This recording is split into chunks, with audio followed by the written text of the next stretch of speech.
مشاهدينا في كل مكان، سعد الله مساءكم أينما كنتم بكل خير. نشرة الأخبار نقدمها لكم من الفضائية الإرثية ونستهلها كالعادة بأهم وأبرز العناوين. تنظيم ورشة عمل لمعالجة نقاط الضعف في التعليم الأساسي بعنسبة. مكتب الجبهة الشعبية الديمقراطية والعدالة في الإقليم الأوسط يقيم أنشطته السنوية. اجتماع لتقييم خدمات مركز حشيشة الصحي بمديرية حقاد.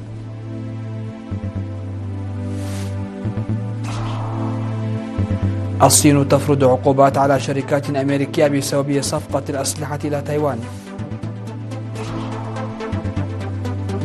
روسيا تؤجل صادرات الأسلحة لتعزيز قواتها المسلحة. تايلاند وكمبوديا تعلنان الاتفاق على وقف فوري لإطلاق النار.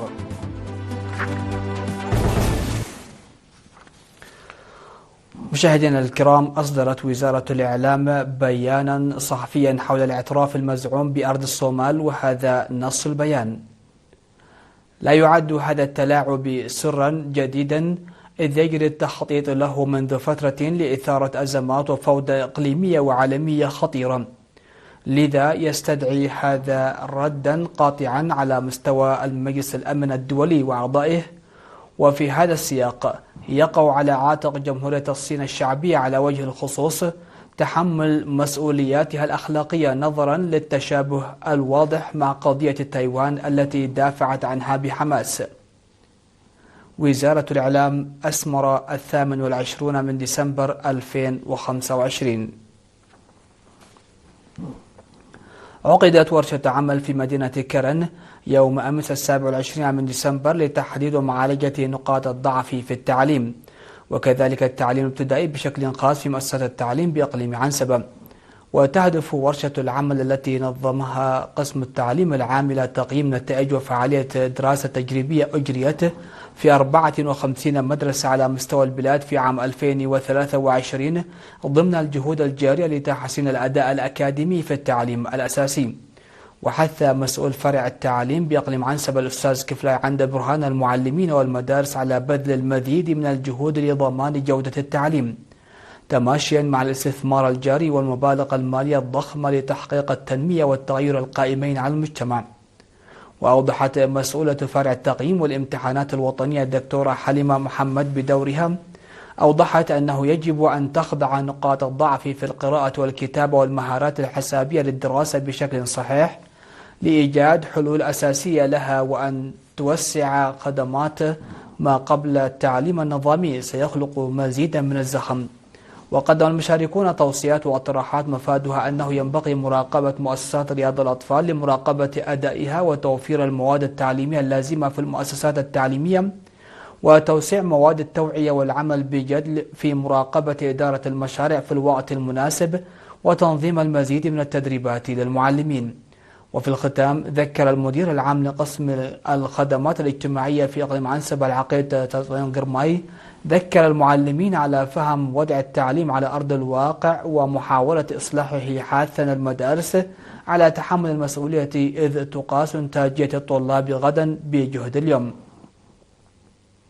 قيم مكتب الجبهة الشعبية للديمقراطية والعدالة في الإقليم الأوسط أنشطته السنوية في اجتماعه الذي عقده في 27 من ديسمبر. وقال مسؤول الشؤون التنظيمية في الجبهة الشعبية للديمقراطية والعدالة السيد يوسف الصائغ في الاجتماع إن أنشطتهم فعالة نفذت في الدفع بإعادة تنظيم تأطيرات الجبهة وتقوية المساهمة لتنمية صندوق أمانة الشهداء وإعادة إصهار الشهداء والتأهيل في العلوم الاجتماعية ومجالات أخرى. وأشار إلى أن الأعمال المنفذة من الشعب وعمال الخدمة المدنية عامة وبرامج التصدي خاصة تعتبر أرضية دافعة للبرامج المستقبلية. وقدم المسؤولون المعنيون تقريرا في الاجتماع الذي حضره المدراء ومسؤولو التأطيرات والتنظيمات في الشعب والخدمة المدنية عن الأنشطة التي تم تنفيذها في عام 2025 في المجالات الاجتماعية والاقتصادية والأمنية والسياسية والحزبية، فضلا عن برامج الحملة الخضراء والتصدي المشترك. واقترح المشاركون ضرورة تعزيز منظمات المرأة واستمرار المساهمة العامة لتنمية صندوق أمانة الشهداء والدفع بأنشطة النفير التنموي وتعزيز برامج التبرع الطوعي بالدم. وذكر السيد يوسف صايغ في ختام الاجتماع التقييم الإيجابي للبرامج التي تم تنفيذها في عام 2025 بالنظر إلى الواقع والتحديات، مناديا إلى تنفيذ فاعل يقاس على الأرض لبرامج العام القادم.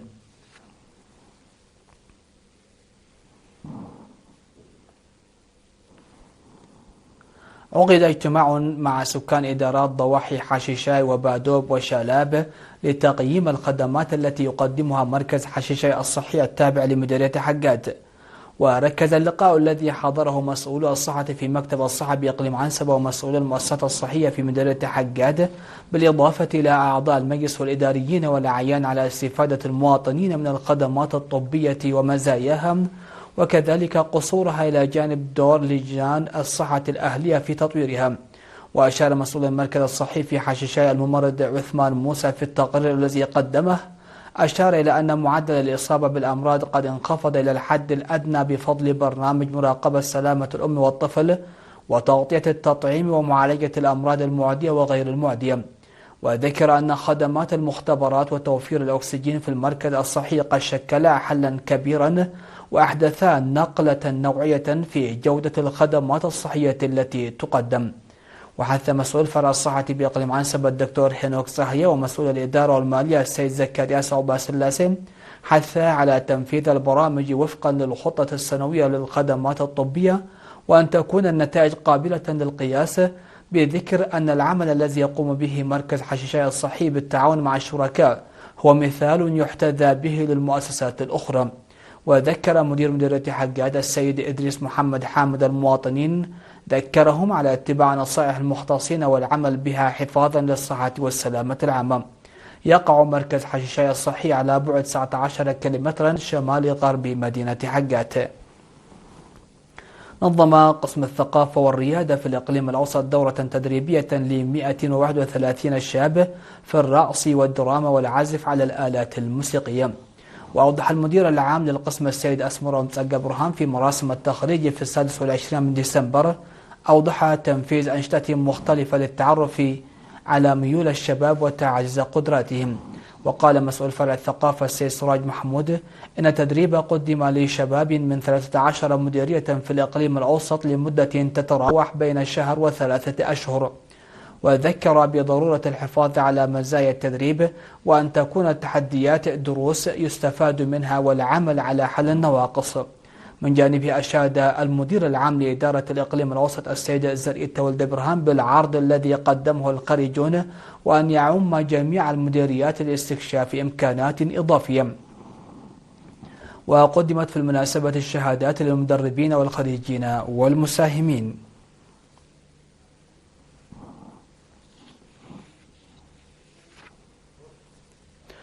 مشاهدينا، فاصل قصير ومن ثم نعود لمتابعة الأنباء على الصعيد العالمي.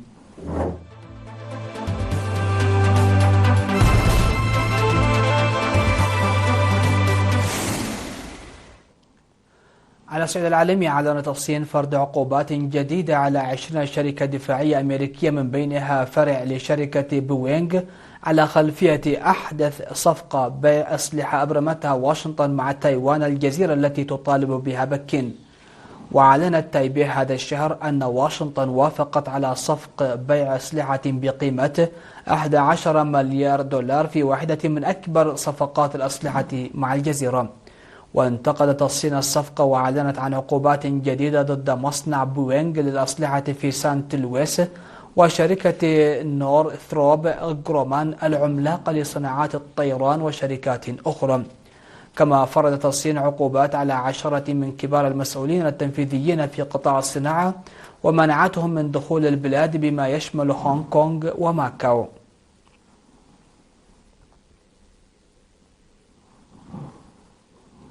نقلت وكالة انترفاكس الروسية للأنباء عن دينيس مانتوروف النائب الأول لرئيس الوزراء الروسي قوله إن موسكو ترجع إلى حد ما تصدير الأسلحة والمعدات العسكرية لإعطاء الأولوية لتدعيم قواتها المسلحة بحسب رويترز. وتتوقع روسيا أن تتراوح مبيعاتها من صادرات الأسلحة بين 15 و 17 مليار دولار سنويا خلال السنوات الثلاث إلى الخمس المقبلة، وذلك بعد انتهاء العملية العسكرية الخاصة في أوكرانيا. ونقلت وكالة سبوتنيك عن مدير المركز إيغور كورتشينكو قوله إن روسيا ستوجه جزءا كبيرا من قدراتها الصناعية نحو إنتاج الأسلحة والمعدات العسكرية لتلبية طلبات التصدير المحلية والدولية بعد انتهاء العملية العسكرية.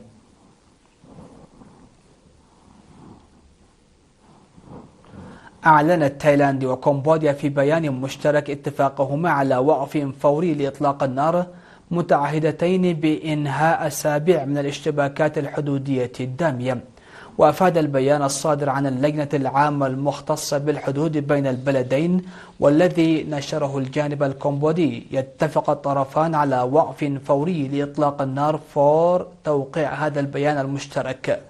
وأضاف البيان أن وقف النار يشمل جميع أنواع الأسلحة والأهداف المدنية والعسكرية لكلا الجانبين وفي جميع الحالات وجميع المناطق.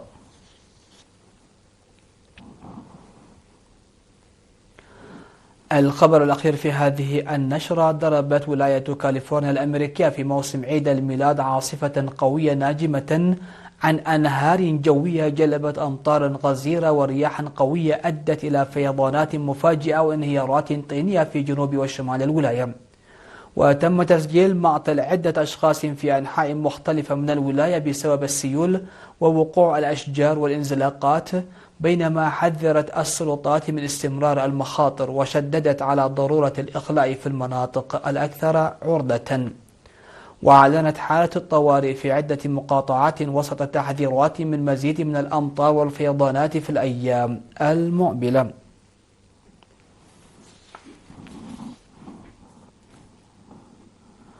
مشاهدينا، نختم نشرة هذا المساء بذكر أهم وأبرز العناوين.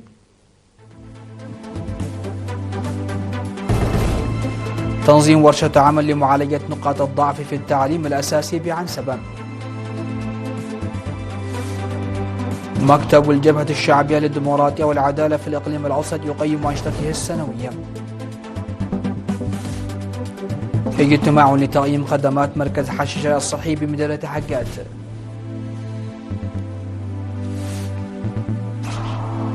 الصين تفرض عقوبات على شركات أمريكية بسبب صفقة الأسلحة إلى تايوان. روسيا تؤجل صادرات الأسلحة لتعزيز قواتها المسلحة. تايلاند وكمبوديا تعلنان الاتفاق على وقف فوري لإطلاق النار. سادتي سيدات، هكذا نكون قد وصلنا وإياكم إلى نهاية نشرة هذا المساء. هذه تحيات الفريق العامل. شكرا لحسن الاستماع والمتابعة، والسلام عليكم ورحمة الله.